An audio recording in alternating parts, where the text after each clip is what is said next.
Since the United States launched a semiconductor embargo against China in October of last year, China's imports of semiconductor equipment have plummeted, and China's self-production of chips is facing equipment shortages.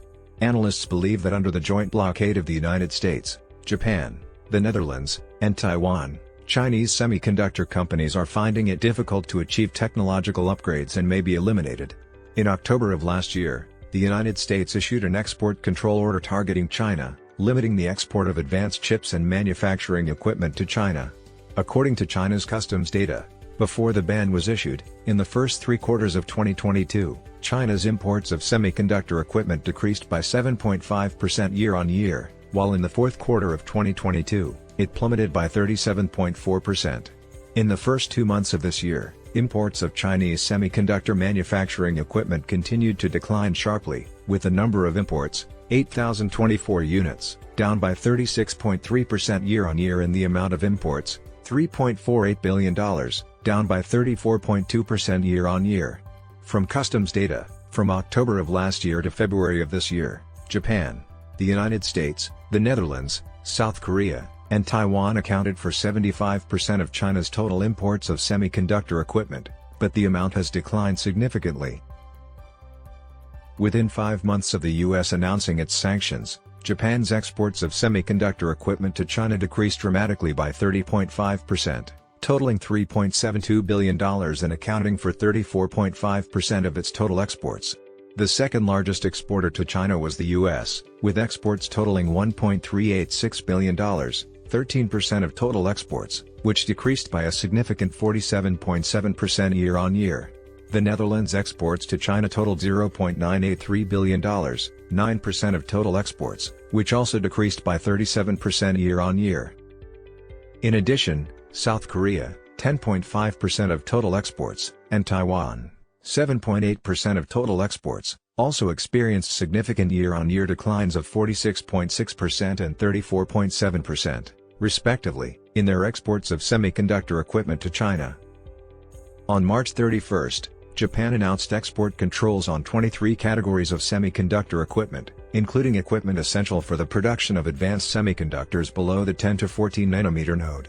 The new regulations are currently under public review and are planned to take effect from July this year. Among Japan's latest export-controlled products are also photolithography equipment, which is essential to semiconductor manufacturing processes. Currently, 3 companies, Nikon, Canon, and the Dutch company ASML, dominate the global supply of photolithography machines. Meanwhile, on March 8, the Netherlands announced that it will add some deep ultraviolet (DUV) photolithography equipment to its export control list, with relevant measures expected to be implemented before this summer.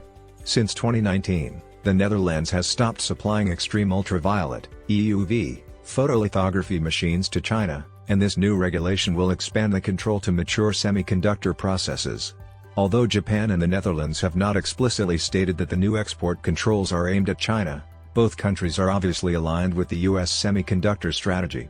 Once implemented, the new regulations will further expand the effectiveness of U.S. sanctions on China's semiconductor industry. According to a report released by Boston Consulting Group, BCG, and the Semiconductor Industry Association, SIA, in November of last year, the U.S., Europe, and Japan together hold a 90% share of global semiconductor equipment supply, while China's semiconductor manufacturing heavily relies on imported equipment.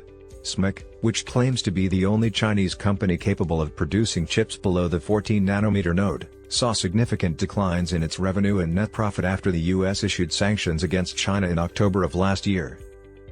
According to the financial report released by SMIC, Semiconductor Manufacturing International Corporation, at the end of March 2022, the company's revenue and net profit in 2022 both exceeded those of 2021.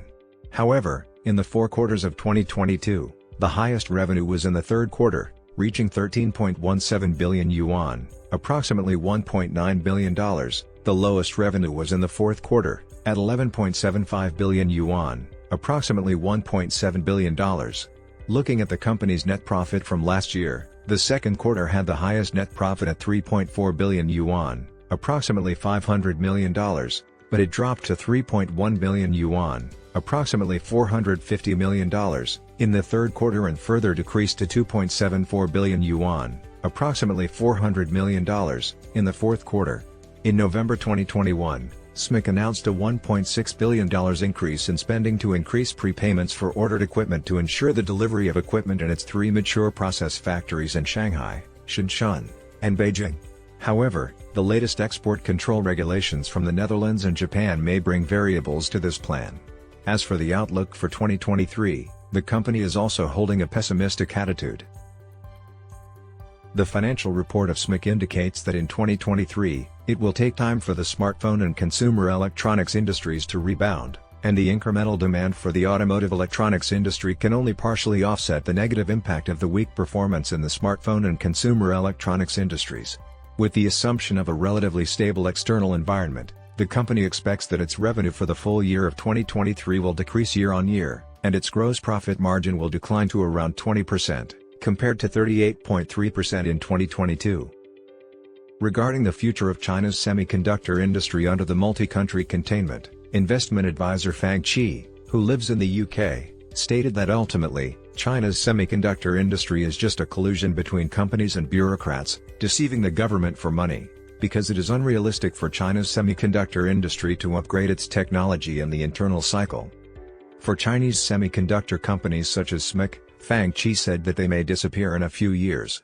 This is because not only semiconductor manufacturing equipment, but also Japanese photolithography materials, burning equipment, and other items may also join the sanctions, which would be even more fatal for Chinese companies. Some high-tech semiconductor technologies owned by Japan, the Netherlands, and the United States are irreplaceable. South Korean economy dragged down by China, which has become its largest trade deficit country. According to statistics released by the Korea International Trade Association, KITA, at the end of March, South Korea's trade balance with China showed a deficit of $3.933 billion in January, making China South Korea's largest trade deficit country in January. The accumulated trade deficit with China in the first 2 months of this year was $5.074 billion, and the size of the deficit also ranked first. This is the first time that China has become South Korea's largest trade deficit country in a single month. The trade deficit with China in March also reached $2.77 billion. As of March, South Korea's trade deficit with China has been continuing for 6 months. According to KITA, in 2018, South Korea's trade surplus with China ranked first among all countries at $55.636 billion, and in 2019, its trade surplus ranking dropped to second place. In 2020 and 2021, it ranked third. In 2022, it fell to 22nd place, with only $1.213 billion in trade surplus. According to analysis by the Korean news agency, this is mainly due to China's dynamic zeroing policy and lockdown measures last year, which dragged down economic growth and led to a reduction in South Korea's exports to China, while the rising prices of industrial raw materials such as lithium led to a sharp increase in imports from China. Since the beginning of this year, South Korea's trade balance with China has shown a trend of regular deficits. This year marks the 31st anniversary of the establishment of diplomatic relations between South Korea and China, and it is feared that the trade balance between the two countries will show a deficit for the entire year. According to data released by the Korean Ministry of Trade, Industry, and Energy on April 1, South Korea's monthly exports have been declining for 6 consecutive months as of March this year. The country's trade balance has been in deficit for 13 consecutive months. South Korea's trade deficit for the first 3 months of this year reached $22.54 billion, which is already half of the trade deficit of $44.79 billion for the entire year last year. One of the main reasons for this trend is the decrease in demand for South Korea's main export product, semiconductors, due to the global economic downturn. From August of last year to last month, semiconductor exports have been declining for 8 consecutive months. In January, semiconductor exports decreased by 44.5% year-on-year, followed by a decrease of 42.5% in February, and a decrease of 34.5% in March. Semiconductors accounted for 18% of South Korea's total exports last year.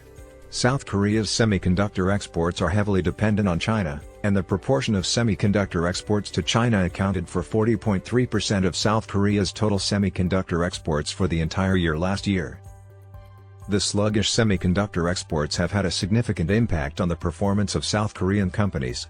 Samsung Electronics, the flagship of the Korean economy, announced on April 7 that its first quarter operating profit was 600 billion Korean won, approximately $460 million, a sharp drop of 95.75% from the previous year.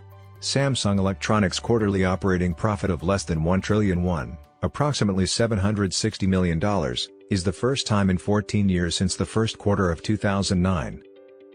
Although Samsung Electronics has not disclosed the specific performance of each department, the securities industry generally believes that the semiconductor department, which usually accounts for 60 to 70% of Samsung Electronics' operating profit, has incurred a loss of about 4 trillion Korean won, approximately $3 billion, setting a historic low in performance. Not only semiconductors, but also the core materials of South Korean rechargeable batteries are heavily dependent on China. According to statistics from the Korea International Trade Association, last year, the proportion of lithium hydroxide imported from China, including lithium oxide, was 87.9%. The dependence on lithium produced in China was 64.9% in 2018, and has been increasing every year since then. Last year, the proportion of cobalt imported from China for use in positive electrode materials was 72.8%, while in 2021, it was 64.0%. The proportion of natural graphite produced in China for use in negative electrode materials was 94% last year, while in 2021, it was 87.5%. At the end of February, the South Korean Ministry of Trade, Industry and Energy selected lithium, nickel, cobalt, manganese, graphite, and rare earth elements, 5 types, as the top 10 strategic core minerals. These strategic core minerals are essential minerals for the main cutting-edge industrial products, such as batteries, secondary batteries, and semiconductors. Of the top 10 strategic core minerals, 9, including 5 rare earth elements, are absolutely dependent on China, except for nickel. To reduce its dependence on imports from China, the South Korean government has decided to significantly reduce the dependence on China for the top 10 strategic core minerals to around 50%. According to the International Financial Center on April 6, 8 major international investment banks including Barclays Bank, Bank of America Merrill Lynch, Citigroup, and Goldman Sachs, have an average forecast for South Korea's economic growth rate of 1.1% for this year as of the end of March. The average forecast for South Korea's economic growth rate next year was lowered from 2.1% at the end of February to 2.0% at the end of March, a decrease of 0.1 percentage point.